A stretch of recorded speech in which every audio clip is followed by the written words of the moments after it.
to another episode of the Elder Law Out Loud podcast. I'm Carla Ray, here with CEO and founding attorney of Family First firm, Jeff Hotzen, and we would like to say a very happy new year to all of our listeners and viewers.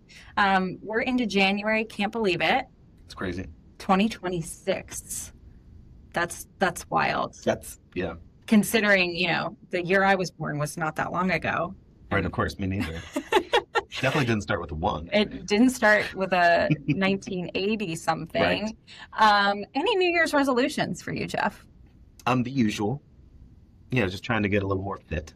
Okay. It's always a big one for me. I know you're always working hard in the gym. You talk about it at work. Yeah. So I love working out, lifting. It's kind of my thing. The problem with that is that diet becomes super important because I'm not doing a lot of cardio as far as calorie burning. Yeah. So controlling what I eat tends to be the big struggle for me. Unfortunately, abs are built in the kitchen. That's true. What they say. I don't even want abs, to be honest with you.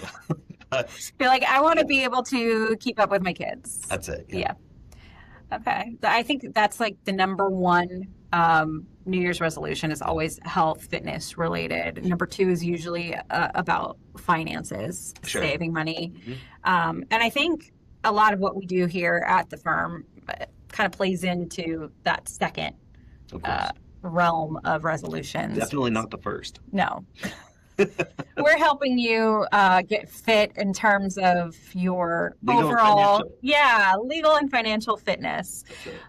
So let's talk about the things that people should be doing and thinking about at the first of the year, because everybody wants to make improvements to their lives. This is a good time where people are cleaning out old files and making updates to things. So let's run through some of what people should be doing this time of year. So, starting from the kind of where I think most people probably are, which is where they don't have anything at all. Obviously, the beginning of the year is a great time to get stuff in order. I feel like most people have the most motivation that they're going to have at the beginning of the year. We know this. I think there's studies that should say within X number of weeks that people, just quit going to the gym and lose the diet. And the gym will be less crowded by February 1st. That's it. Yeah. So, hopefully here in January, people are, if you don't have a plan in place, something that everybody needs, whether you're 18 or 108, you need to have some plan in place in case something, God forbid, happens to you, whether that's an accident, medical event that actually result in you not passing away, but needing help and other people to help take care of you. Or, God forbid, you do end up leaving this earth, what happens after that? Because you could leave a real big mess for your loved ones, and I think most people want that. Right. So that's, I think if you don't have something, get something. Start having the conversation, start figuring out what makes sense for you. Try to do that. If you already have something in place, now's a good time to take inventory of what happened last year.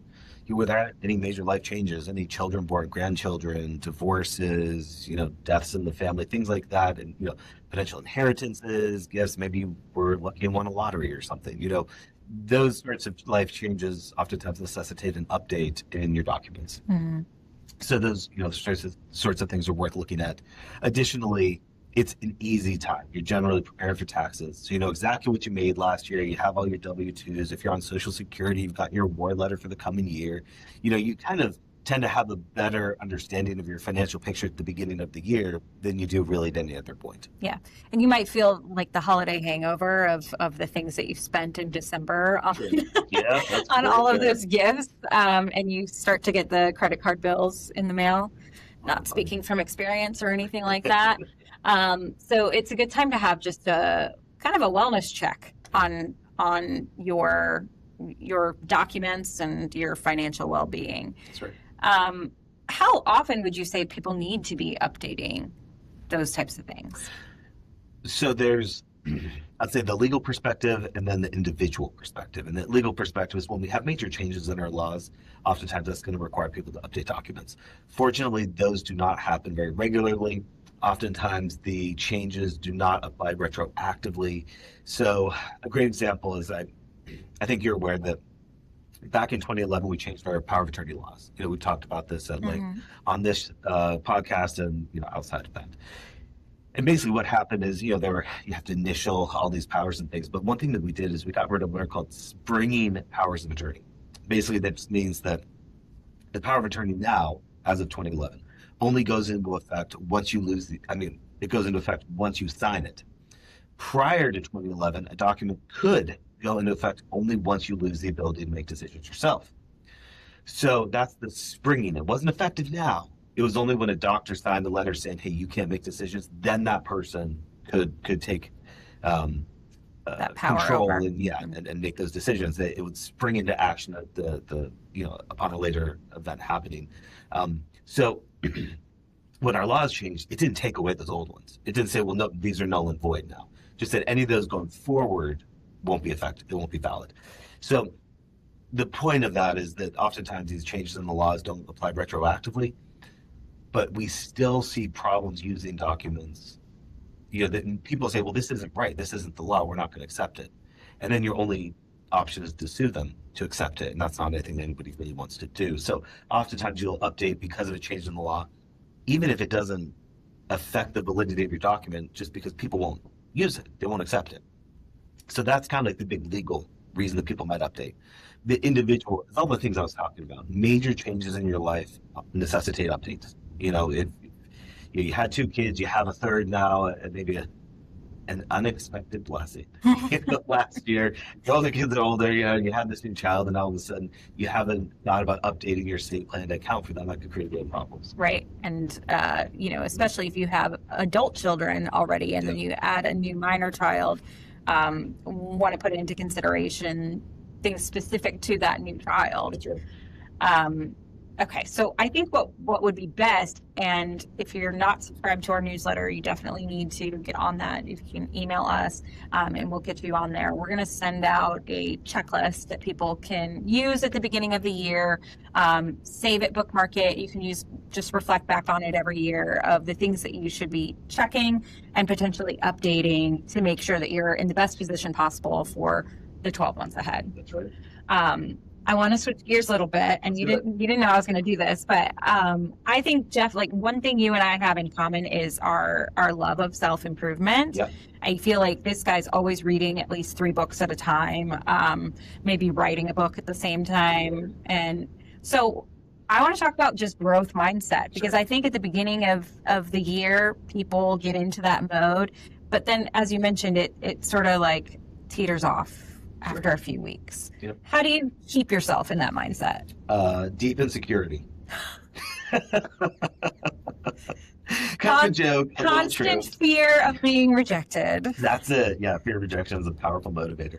No, I don't know. For some reason, I've always I love learning, and I love just improving and accomplishing. I've failed at tons of things many times, and I've always kind of viewed that as, hey, that's just a way that things don't work, and we can figure out a different way. And I kind of always press forward undeterred. I will say, though, that I just find that somebody said, and I don't remember who it was, that if you're the same person in 10 years that you're the same person today, you've wasted 10 years. And that I truly believe our purpose on this life, our purpose in this life on this earth, is to really grow and improve. I am a much better person. I'm a better spouse. I'm a better father. I'm a better business owner. I'm a better attorney than I was 10 years ago, because I just care about wanting to be better for the people that I love. And so, that's a powerful motivator for me, is just being better for the people around me. Do you ever get tired of it? Well, it's exhausting. Yeah. Yeah, for sure. Yeah, definitely. And don't. And I will say that it is not consistent. There are peaks and valleys to this, for sure.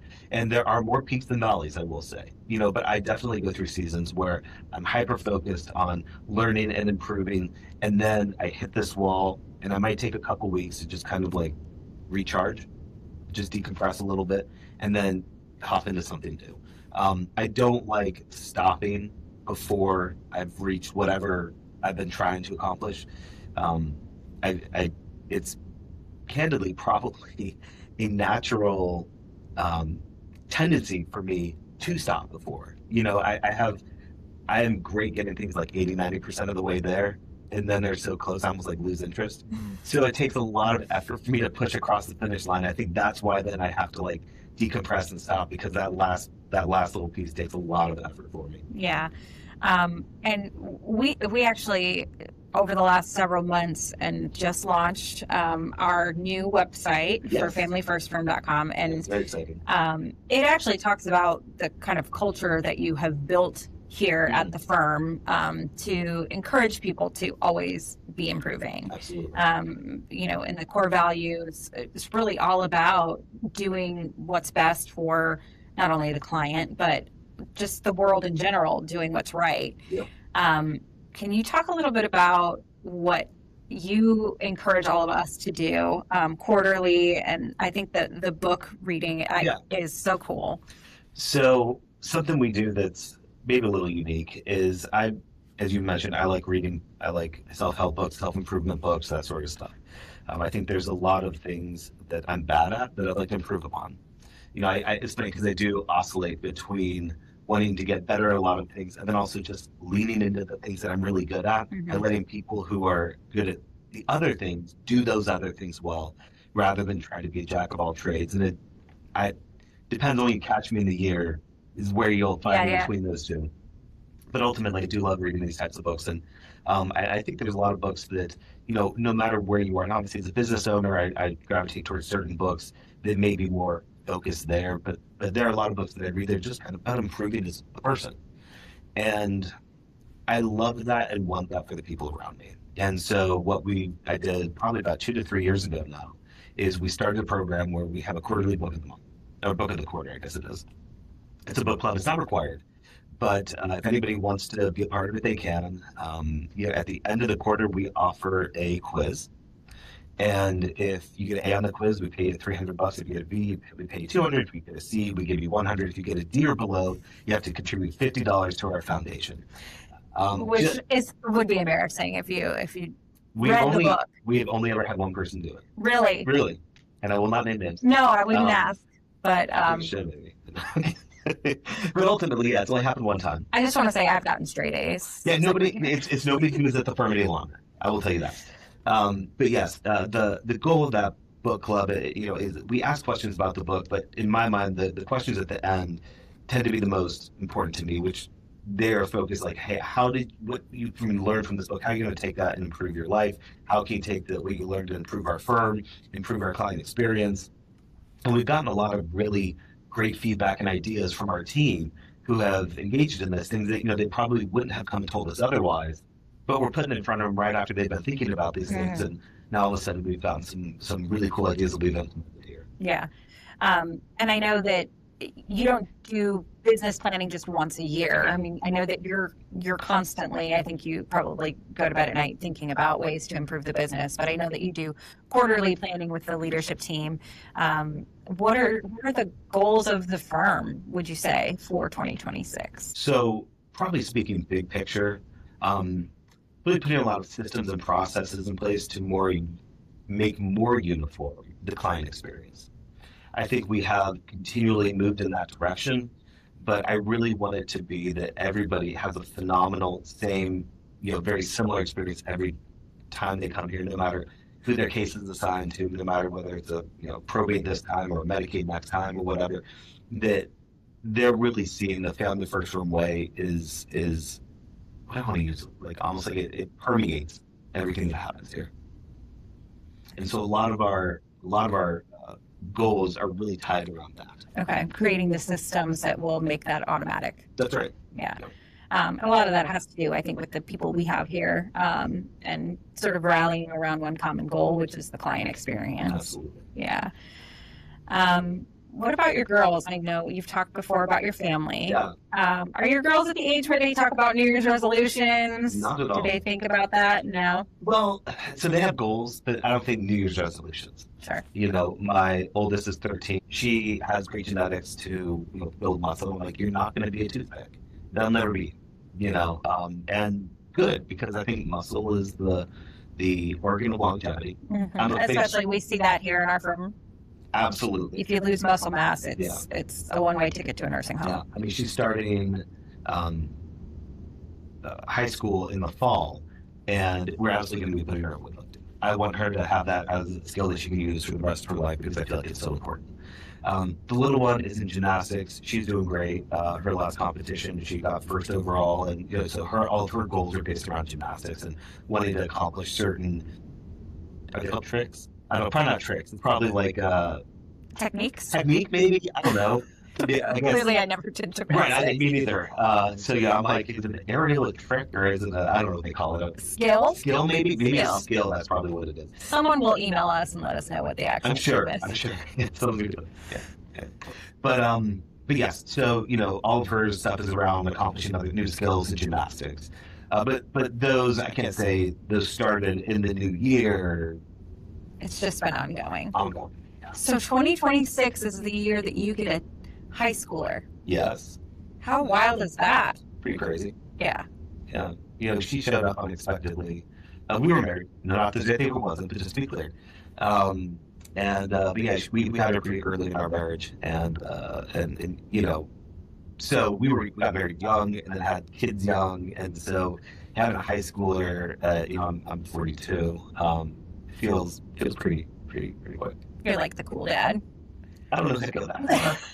I would like to think of myself that way. Yes, I am the cool dad. There you go. Yeah, for sure. Yeah. Any final thoughts for people who maybe don't share a growth mindset about using this opportunity, a fresh year, fresh calendar, to really lean into that? So I do have a lot of thoughts on it. I feel like they're kind of aggressive thoughts. I love it. Yell at the people. Yeah, no, I just, kind of that whole thing. I feel like our job here is to get better as people. And I feel like a lot of the issues and frustrations people have in their lives is due to lack of taking action. That there's so many things that we wish we could change, or we want to change either about ourselves, our families, our marriages, or whatever it is. And instead of doing anything about it, we just whine and complain and numb ourselves with food or booze or social media or you name it, And I actually, I don't drink. And he doesn't eat gluten. Can't take the man out for pasta. Well, okay, so there is more like gluten-free options these days. Okay. Like I will say, for what it's worth, if you go over to F&D Italian, over on Loma there, they have a gluten-free pasta that is better than their regular pasta. Really? It is phenomenal. And yeah, it is super great. But the point is, I think that we numb our frustrations and our negative feelings. We find all kinds of ways to numb those. And I think my approach to this is, if you could just change your situation, not only do you not have to avoid experiencing that situation, but you actually get to experience the situation that you want. You get to enjoy your life. You get to live a life that you want, rather than trying to escape a life that you don't want. Mm-hmm. And you are the only person that has the ability to control that. Yeah. So we always do 75 hard at the beginning of the year. Oh gosh, I hate that. But yeah. Have you ever done it? Not all the way through, no. Okay, so I always approach first of the year, because there's almost exactly 75 days between January 1 and my birthday in March. And so it times out perfectly. It's always like the start of my personal New Year's when this ends. And I tell myself at the beginning, there's a version of you that has already done this. Because if you think forward, it's like, okay, it's March. And do I want to look back and say I failed this year? Yeah. Or, I did it for the fourth year in a row. Sure. Not to brag or anything. Yeah, no, that's great. I mean, I've never made it all the way through. Yeah.